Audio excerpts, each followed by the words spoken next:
In 2012, Brock Lesnar didn't just return to WWE. He returned to remind everyone that pain was his language and fear was his message. And no one understood that lesson more personally than Triple H. The game was never known for backing down, never known for fear.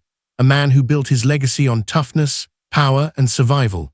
Yet when Brock Lesnar locked his hands around Triple H's arm, something irreversible happened. This wasn't a match built on trash talk or ego, it was built on tension, because Brock Lesnar walked into the ring like a predator and Triple H felt it immediately. From the opening moments, Brock's strength looked unnatural, every movement explosive, every strike heavy enough to echo through the arena, and Triple H, the cerebral assassin, suddenly found himself fighting not strategy, but survival. When Brock trapped Triple H in the Kimura Lock, time slowed, the crowd went silent, and the reality of the situation became horrifyingly clear. Brock Lesnar didn't apply the hold to make Triple H tap, he applied it to break him. The snap of the arm wasn't just a storyline moment, it felt brutal, final, and deeply uncomfortable to watch, because this was a man being injured by someone who didn't care about mercy.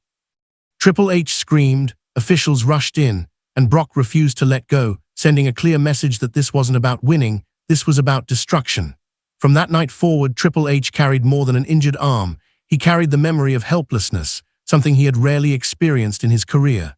Every time Brock Lesnar's name was mentioned, that moment replayed in his mind, the pressure, the pain, the realization that he was trapped by someone stronger than him in every possible way.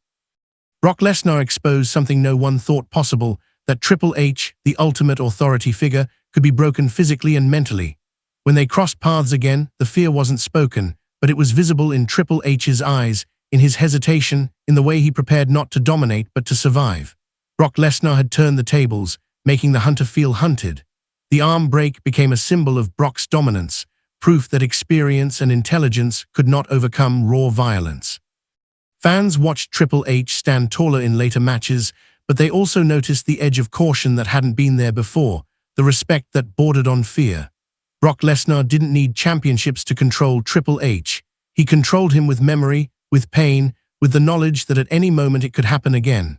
That rivalry wasn't about who was better, it was about who was more dangerous, and Brock answered that question with terrifying clarity. Triple H would fight back, swing harder, and push himself further than ever, but deep down he knew the truth. Brock Lesnar was the one man who could end everything in seconds. The broken arm in 2012 became one of the most defining moments of both careers because it showed that even the toughest legends were vulnerable. Brock Lesnar didn't just beat Triple H, he humbled him, leaving behind a scar that never fully faded. Every stare-down after that carried weight, every confrontation felt heavier, because once you've been broken by someone, you never face them the same way again. That night proved Brock Lesnar wasn't just a superstar, he was fear itself, and Triple H, for all his power, would always remember what it felt like to be trapped in Brock Lesnar's grip with no escape.